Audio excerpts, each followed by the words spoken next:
Bismillahirrahmanirrahim. Assalamualaikum warahmatullahi ta'ala wabarakatuh. Innal hamdalillah nahmaduhu wa nasta'inuhu wa nastaghfiruh wa na'udzu billahi min shururi anfusina wa sayyiati a'malina. Man yahdihillahu fala mudilla lahu wa man yudlil fala hadiya lahu. Asyhadu an la ilaha illallah wahdahu la syarika lah wa asyhadu anna nabiyyana Muhammadan abduhu wa rasuluh salawatullahi wa salamu alaihi wa ala alihi wa ashabihi wa man tabi'ahum bi ihsanin ila yaumil liqa'ih. Qala ta'ala a'udzu billahi minasy syaithanir rajim ya ayyuhalladzina amanu taqullaha wa qulu qawlan sadida yuslih lakum a'malakum wa yaghfir lakum dhunubakum wa man yuti'illaha wa rasulahu faqad faza fawzan 'azima. Wa qala ya ayyuhalladzina amanu taqullaha haqqa tuqatih wa la tamutunna illa wa antum muslimun. Wa qala sallallahu alaihi wasallam ittaqillaha haitsu ma kunta wa atbi'is sayyi'atal hasanata tamhuha wa khaliqin nasa bi khuluqin hasan. Allahumma 'allimna ma yanfa'una wanfa'na bima 'allamtana wa zidna ilma. Allahumma la sahla illa ma ja'altahu sahla wa anta taj'alul hazna idza syi'ta sahla. Ahibati jamaah yang semoga selalu dan senantiasa dirahmati oleh Allah Subhanahu wa taala. Semoga hadirnya kita pada siang hari ini untuk mengikuti pembelajaran bersama merupakan sebuah amal ibadah lain yang mana mungkin hari ini kita juga sedang beribadah, yaitu dalam rangka mencari rizki dari banyak rizki yang Allah berikan, terutama untuk sanak famili dan keluarga kita.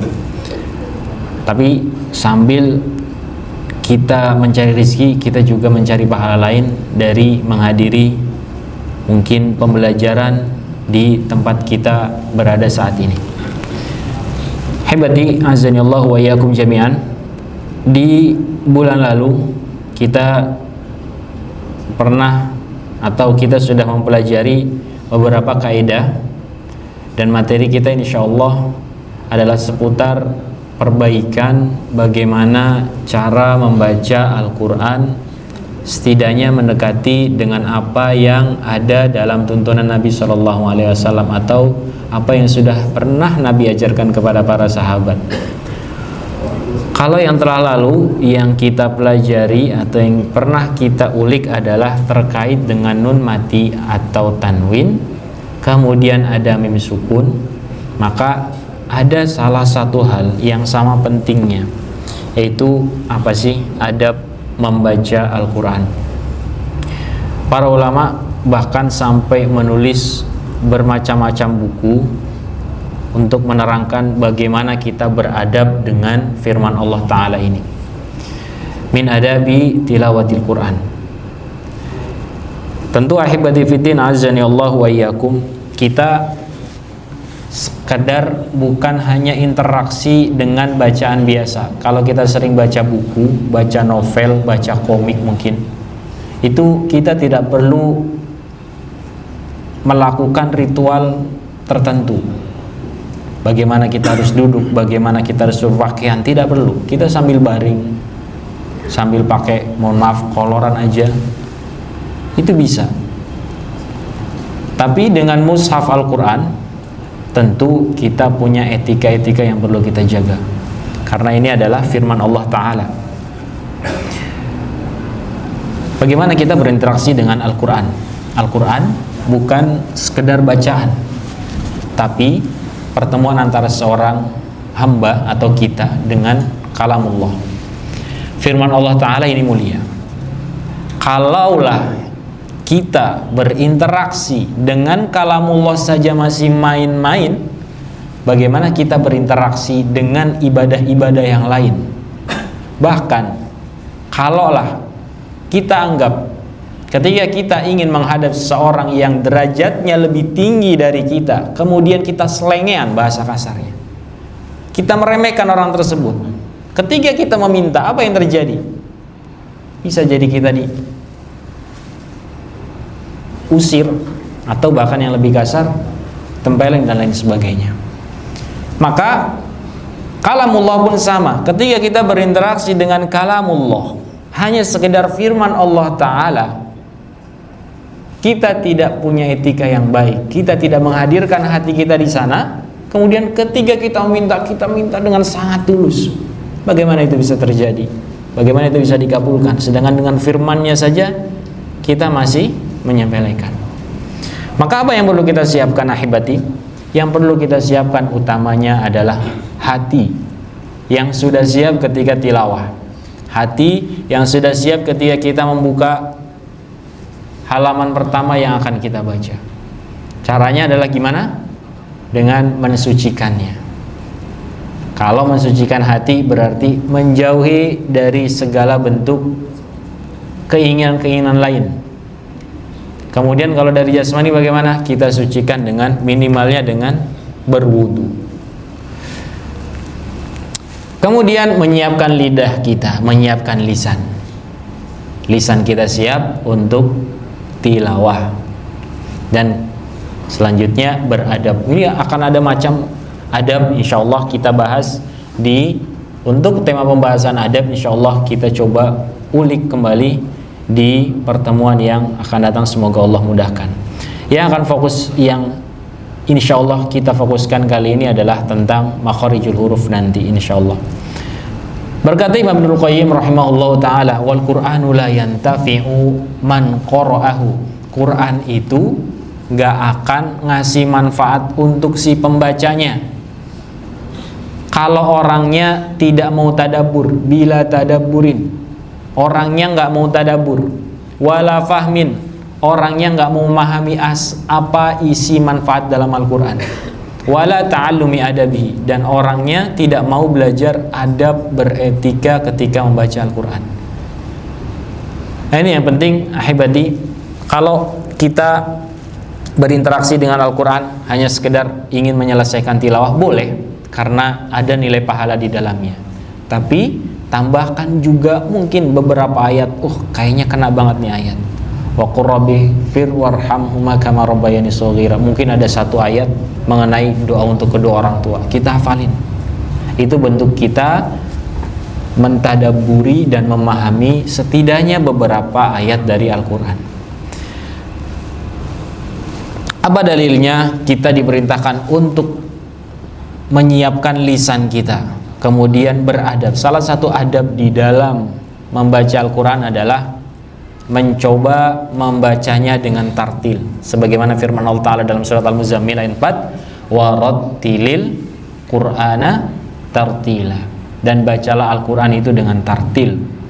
Dalam riwayat sepakat para ahli tafsir, tartil di sini adalah betul bacaannya, bukan baik iramanya, bukan, tapi betul bacaannya secara makhraj dan tajwid, bukan iramanya yang meliuk-liuk, cengkok bagus, punya irama khusus dan lain sebagainya, bukan, tapi yang makhraj dan tajwidnya sesuai dengan apa yang pernah diajarkan Nabi kepada para sahabatnya.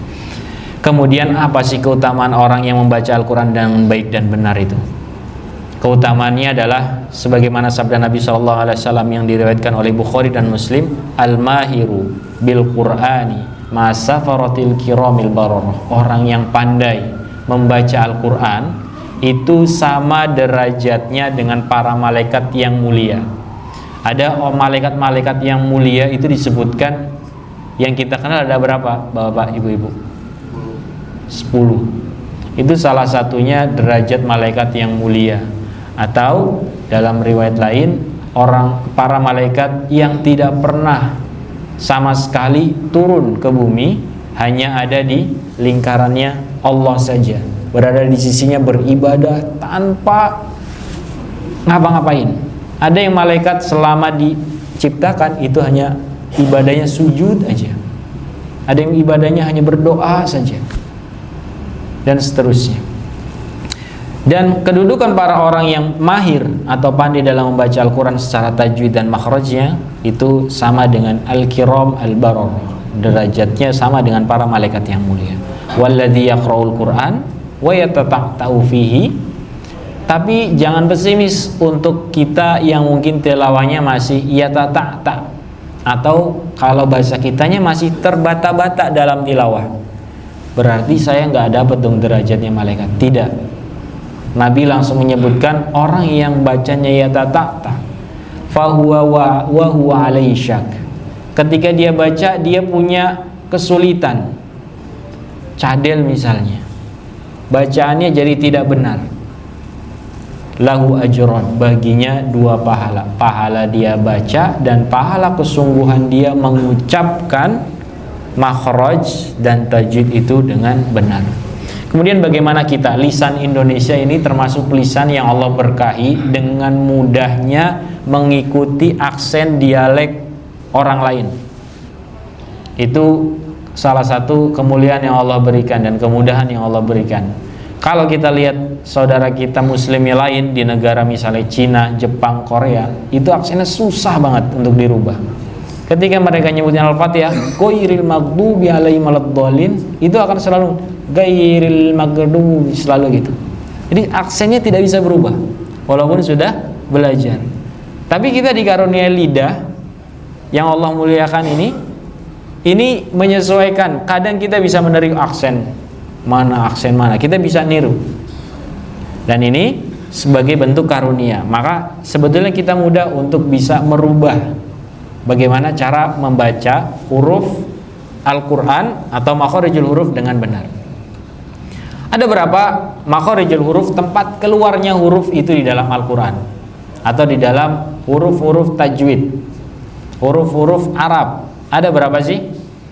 Ada berapa tempat? Ulama ilmu tajwid membaginya menjadi 5 bagian. Seluruhnya ada di bagian mulut ya, tidak ada di bagian lain. Baik, skemanya bagaimana? Semuanya keluar dari mulut. Yang pertama adalah al-jauf, rongga mulut, rongga bagian mulut. Jadi di dalam sini ada rongga, itu hanya bisa dikeluarkan ketika kita mengapa aja. A, I, U. Insyaallah nanti kita bahas. Al-halqu, yang kedua adalah tenggorokan, bagian huruf yang keluar dari tenggorokan tanpa kita sadari. Huruf-huruf ini keluar dari tenggorokan. Contohnya kayak apa? Kha, gha, ini keluar dari tenggorokan. A, ini keluar dari tenggorokan. Tanpa lidah kita bergerak sama sekali, dia udah kesebut. A, yang penting buka mulut. H, buka mulut. Lidah tetap di tempatnya. Itu huruf tenggorokan. Kemudian ada al-lisan. Al-lisan ini semua huruf yang keluar dari mulut tapi butuh effort dari lidah untuk ikutan gerak. Itu al-lisan. Dan ini huruf yang paling banyak. Asy-syafatain, dia keluar dari mulut tapi perlu bantuan bibir. Nah, seperti saya nyebut bibir, ini perlu bantuan bibir. Hurufnya berarti apa? Ba, B, M. Kalau di huruf Indonesia. Berarti kalau di Arab ada huruf, kalau tadi B berarti huruf Arab ba. Kalau M berarti huruf Arab ma. M, ma. Dan nanti insya Allah dibahas. Kemudian al-khayshum, huruf yang butuh bantuan dari hidung supaya keluarnya maksimal. Huruf apa itu? Nun tasydid. Inna. Kalau hidung dipencet, dia akan terasa kalau betul bunyinya inna. Bunyinya jadi rusak. Itu butuh hidung. Kalau dipencet bunyinya masih betul, inna, nggak mungkin. Karena huruf nun butuh rongga hidung untuk dia bisa bunyi. M, ma, M, dia perlu rongga hidung buat ngebunyiin huruf ini. Baik, hibati fiddin azani Allah wa yakum. Jadi ada berapa huruf? Ada berapa makhorijul huruf atau tempat keluarnya huruf? 5. Jadi kalau ditanya makhorijul huruf, apa itu makhorijul huruf? Jangan kaget lagi. Makhorijul huruf itu tempat keluarnya huruf. Jadi kalau di luar ada pembahasan makharijul huruf, nggak usah kaget, karena cuma bahasa Arab aja itu, artinya tempat keluarnya huruf. Baik, selanjutnya kita bahas bagian pertama, al-jaufu, bagian rongga mulut. Digunakan saat kita ingin memanjangkan huruf. A misalnya, ketika jadi panjang kita butuh jauf, rongga mulut. Huruf ba mau panjang kita butuh jauf. Huruf ta mau panjang kita butuh jauf. Huruf ji mau panjang kita butuh jauf. Namanya rongga mulut. Apa aja hurufnya? Alif, waw, ya. Cuma huruf ini aja, bukan a, wa, ya, tapi alif, waw, ya. Apa bedanya a, ya, wa dengan alif, waw, ya? Kalau a, ya, wa hurufnya sudah punya harokat, ada harokat fathah di atasnya, itu namanya a. Tapi kalau alif kosongan, dia tidak punya harokat sama sekali. Nah, syaratnya masing-masing memiliki harokat sebelumnya. Dia tidak bisa berdiri sendiri. Kalau di atas itu sebagai contoh huruf, tapi kalau di sini dia tidak bisa berdiri sendiri hurufnya, karena alif harus punya temannya. Alif temannya huruf sebelumnya berharokat fathah. Di sini ada qola. Alifnya tidak akan berfungsi kalau temannya bukan bunyi ko tapi ki misalnya. Betul, temannya bukan fathah, maka tidak akan berfungsi si alif itu tadi. Begitu juga dengan ya atau waw. Yaqulu di sini. Wawnya tidak akan berfungsi kecuali sebelumnya berharokat dhammah. Fi juga sama. Dan seterusnya. Jadi syaratnya alif huruf sebelumnya harus fathah, waw huruf sebelumnya harus dhammah, ya huruf sebelumnya harus kasrah. Nah, ini namanya huruf jauf. Dia tidak bisa bunyi hurufnya. Kalau nanti kita sebutkan a, berarti itu nanti huruf yang keluar dari tenggorokan. Wa berarti itu huruf yang keluar dari bibir. Insyaallah nanti dibahas. Ini yang pertama, dan ini insyaallah mudah. Hurufnya ada, kalau kita singkat ayu, alif, ya, dan waw. Baik, selanjutnya huruf apa lagi? Selanjutnya adalah al-halqu, huruf yang keluar dari tenggorokan atau huruf yang keluar dari bagian sini. Kalau kita menyebutnya leher, ya, leher. Tapi ternyata ada pembagian. Kalau kita mengenalnya leher itu atau tenggorokan ini di dalam bahasa ilmu tajwid itu dibagi menjadi 3 tahapan. Tahapan yang pertama bagian paling bawah, namanya aqsal lisan, pangkal tenggorokan. Kemudian wastul halq, aqsal halqu, pangkal tenggorokan. Kemudian wastul halq dan adnal halq, ujung tenggorokan. Apa saja aqsal halq? Aqsal halq kita nyebutnya 2 huruf. Ada huruf hamzah dan ha. Jangan salah, a ketika disebutkan bentuknya a, maka dia namanya hamzah. Kalau alif, dia tidak ada sama sekali tambahan bentuk kepala ain ini. Kelihatan ya kepala ain? Kepala ain ini kalau kita potong ini namanya hamzah. Tapi kalau alif, dia selalu bentuknya garis lurus. Kalau ada embel-embelnya, di atas ada kepala ainnya atau di bawah ada kepala ainnya, itu namanya hamzah. Karena hamzah yang bisa disebutkan a, i, u, a, itu namanya hamzah. Kemudian ada huruf ha. Kadang kita tertukar, ingin mencoba memfasihkan bacaan ha, kita terlalu ke tengah. Jadi ha. Misalnya qul huwallah. hu ahad. Ya. Kalau bisa tetap pada posisinya qul huwallahu ahad. Nah. Dan kesalahan yang kedua ketika menyebutkan huruf hu, ini kita ngokang dada. Jadi hurufnya keluar dari dada. Qul huwallahu ahad. Hu. Nah, itu terlalu ke dada. Gimana yang biasa normal sama seperti kita nyebutin ha. Gajah misalnya. Gajah biasa. Tidak gajah. Enggak. Dan seterusnya ketika kita nyebutin huruf ha, bismillahir, tidak begitu. Hir, tapi relax. Bismillahirrahman. Baik, itu pada bagian aqsal halq atau pangkal tenggorokan. Kita ke wastul halq atau bagian tengah tenggorokan. Dan ini yang kadang beberapa dari kita kesulitan menyebutkannya atau tertukar penyebutannya dengan huruf yang lainnya. Misalnya di sini ada huruf ain. Kita nyebutnya huruf ain ketika dia tidak berharokat. Ketika berharokat menentukan harokatnya apa. Mau kita sebut a, mau i, mau u, tergantung harokatnya. Tapi kalau tanpa harokat namanya ain. Kemudian ada huruf ha. Yang kedua ada huruf ha.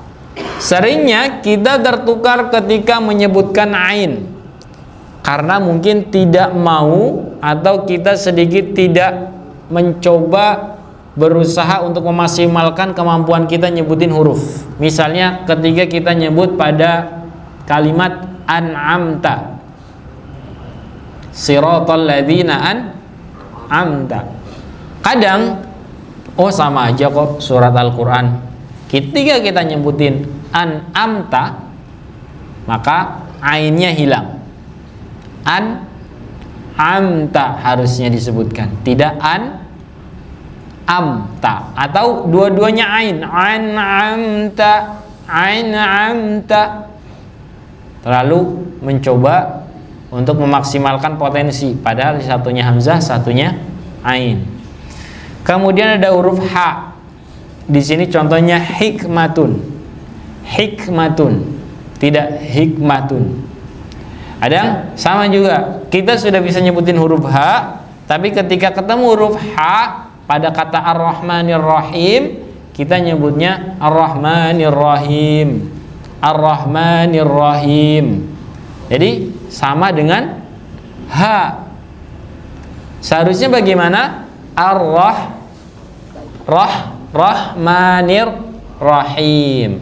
Coba masing-masing mempraktikkan secara sir saja atau pelan. Ar-Rahmanir Rahim. Ar-Rahmanir Rahim, bukan Ar-Rahmanir Rahim. Kemudian pada berikutnya adalah ujung tenggorokan atau bagian atas tenggorokan. Ini kadang kita tertukar. Ada huruf gha dan huruf kha, atau ghain dan kha. Ghain dan kha. Kita jangan nyebut karena ada g di situ, kita nyebutnya goin. Tidak ya, tapi ghain. Ghain. Kita alirkan, jangan tertutup oleh telaknya kita, nutupin aliran udara yang akan keluar. Gha. Kalau kita tutup go. Ada yang nutup si tenggorokan untuk membuka ruangnya. Coba dengan gha. Itu lebih mudah. Kha juga sama. Kapan akan terasa seseorang menyebut salah huruf gha ini? Ketika dia sukun pada kalimat ghairil maghdubi pada surat Al-Fatihah ayat 7. Ghairil maghdubi. Beberapa kita nyebutnya ghairil maghdubi. Betul? Maghdubi. Nah, ghain ini tidak bisa digantikan dengan huruf G. Karena dalam kosakata Arab tidak pernah ada penemuan huruf G. Adanya gha. Jadi sebisa mungkin atau semaksimal mungkin kita nyebutnya dengan Jangan mag. Karena huruf gha tidak memantul atau qalqalah. Jadi ghairil maghdubi. Kemudian pada huruf kha. Kalau kita biasa mempraktekkan ini kayak orang mendengkur. Kha. Nah, itu sudah cukup. Kha, tapi tidak berlebihan terlalu dalam ya, karena bisa merusak pita suara kita. Cukup kha. Jadi tidak kha. Nah, relax saja kha. Khairun. Kalau dalam surat lain apa namanya? Khatamallahu. Coba. Khatamallahu. Kha. Gimana kalau khi? Nah, itu lebih nyaman lagi. Khi. Khu. Nah. Baik, ahibati azanillahu wa iyyakum. Ini beberapa huruf. Yang jadi catatan adalah dari al-halqu ini. Ketika kita menyebutkan huruf yang berharokat, usahakan setiap huruf itu dibuka semaksimal mungkin. Ketika kita menyebutin A, Ar-Rahman, jangan ragu. Ar-Rahman, bibirnya nggak gerak. Ketika nyebutin huruf fathah, Alhamdu, buka mulutnya, nggak apa-apa. Jangan alhamdu, geraknya bibir dikit banget. Alhamdulillahi rabbil alamin. Geraknya cuma setengah ke bawah. Huruf fathah selalu dibuka penuh. A, ba, ta, sa. Huruf fathah atau huruf yang berharokat fathah itu selalu dibuka. A, sa, fa, ko, ya, wa. Itu karakter huruf berharokat fathah. Bagaimana dengan yang kasroh? Yang kasroh juga sama. Jangan cuma i, ya kana budu wa iya kana. Itu sedikit sekali kebukanya. Huruf harokat kasroh, ciri-cirinya ketika kita nyebutkan kita sedang senyum. I, bi, ti, fi, ji, hi. Bukan setengahnya. I, ti, fi, ji. Nah, ini i kita itu sudah bisa disebutkan. Misalnya ibadah kata bismillahirrahmanirrahim, cukup bisa bismillahirrahmanirrahim. Ini kalau kita baca tulisan Latin mengatakan kepada, cukup akan terdengar. Tapi bagaimana dengan menyebutkan Al-Quran? Dia harus butuh proses, sedikit dibuka. Bismillah, tidak bismillahirrahmanirrahim. Buka mulutnya, bismillah. Ya.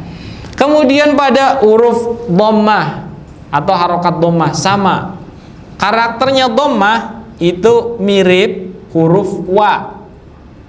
Kalau wa berarti effortnya menggunakan bibir. Penyebutan huruf dhammah itu seluruhnya memonyongkan bibir. U, bu, tu, su, ju, hu. Bukan u, tu, su.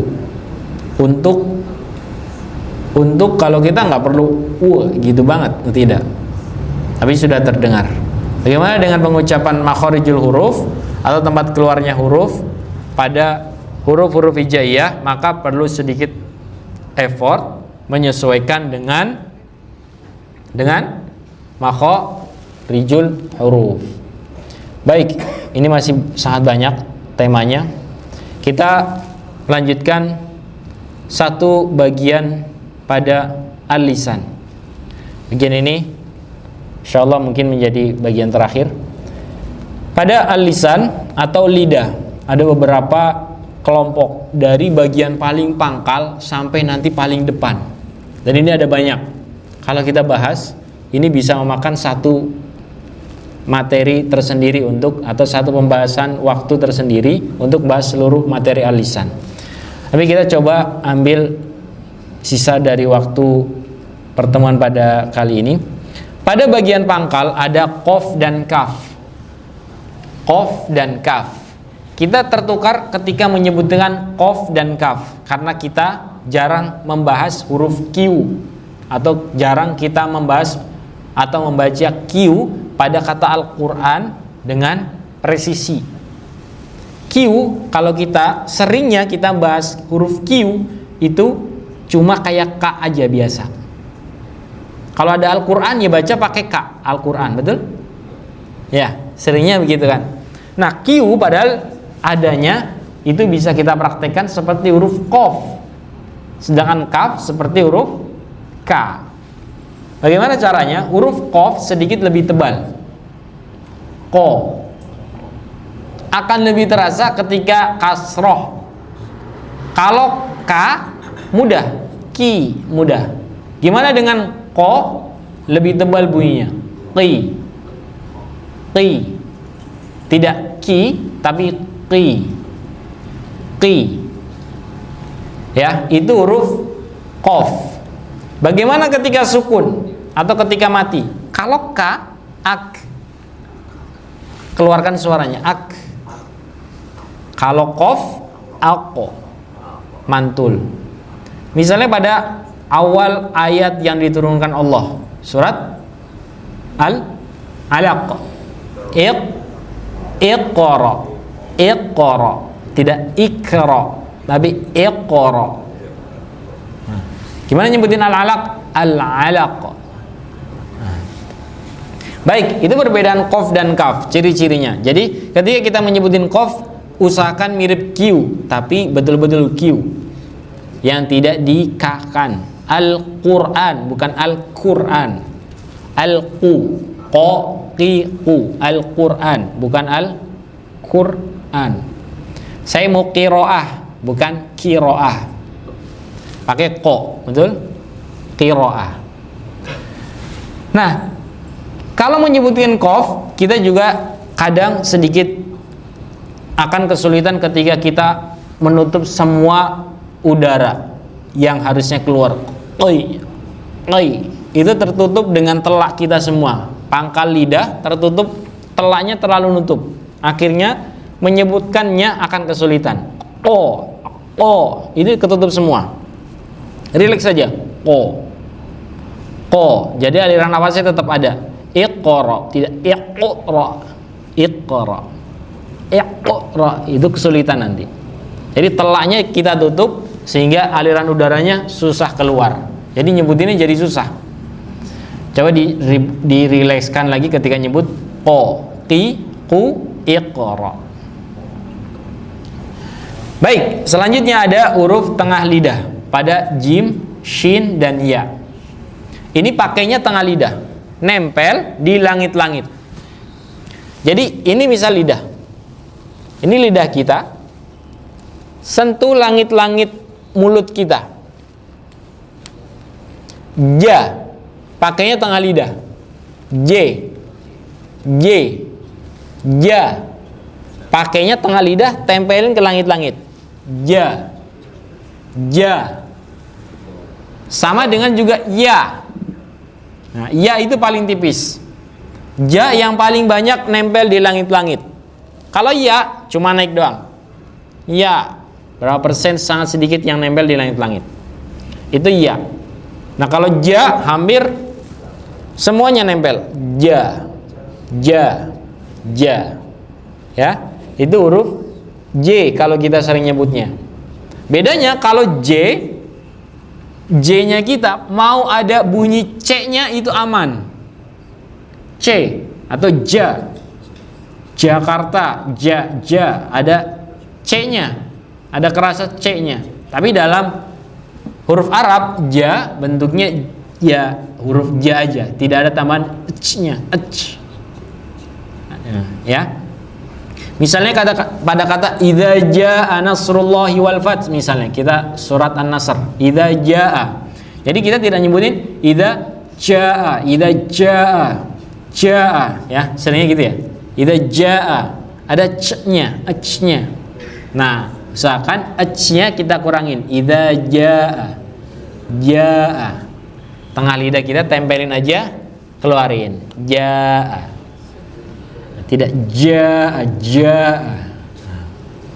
Kemudian pada shin, huruf shin tinggal kita alirkan nafas di mulut dulu. Sha, shi, shu, ash. Nah, itu karakter si sha. Jadi ngalir nafas di dalam, aliran udaranya di dalam dulu, baru dikeluarkan. Sha, shi, shu. Ini pada huruf sha. Kemudian yang terakhir ada huruf dad. Nah, ini sedikit butuh usaha keras. Nyebut dad, ini samping lidah kita. Ini lidah, sampingnya nempel di gigi geraham. Ada geraham di atas, itu nempelin. Bo, bi, bu, bukan do. Bedanya ketika kita nyebutin do, itu ujung lidah nempel di bagian depan mulut kita, dekat sama gusi atas. Do, betul? Coba rasain. Do, di, du. Nah, ini ujung lidah kita nempel di bagian depan atas atau gusi, dekat gusi. Do. Nah, ini belum tepat. Yang tepat adalah menaikkan bagian samping lidah kita ke mana? Geraham, gigi geraham. Mau dua-duanya, kanan kiri atau bebas pilih. Saya lebih mudah yang kiri karena kidal misalnya. Boleh pakai kiri. Atau saya mudah kanan. Silakan yang coba kanan. Nah, dimaksimalin. Jadi contohnya pada waladhdallin. Ya, bukan walad do. Ini D yang dikasih O. Walado itu D yang dikasih O. Do, do re mi. Nah, itu do, D, pakai D, D-nya kita.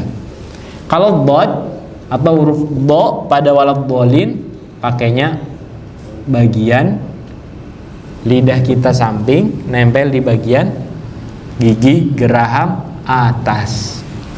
Ini huruf dot. Ada berapa? Hanya satu. Bo, bi, bu. Baik, para hadirin sekalian, bapak-bapak yang semoga selalu senantiasa dirahmati Allah Subhanahu wa taala, mungkin itu sedikit pembahasan seputar kita mencoba beradab dengan makharijul huruf atau kata-kata yang ada di dalam Al-Qur'an. Mungkin ada satu atau mungkin ada yang ingin menanyakan sesuatu seputar apa yang kita bahas tadi dari materi.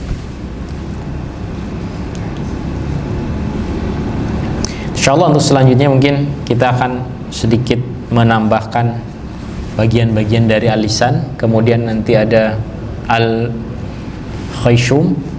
kemudian nanti ada syafatain atau bagian bibir. Ada bagian bibir insyaallah taala. Baik, jika tidak ada, mungkin kami akhiri. Semoga apa yang didapat bisa menjadikan pahala jariah untuk kita semua. Aqulu ma tasma'un wa astaghfirullah li wa lakum. Subhanakallahumma wa bihamdika asyhadu an la ilaha illa anta astaghfiruka wa atubu ilaik. Shallallahu ala sayyidina Muhammad wa ala alihi washabihi wasallam. Wassalamualaikum warahmatullahi wabarakatuh.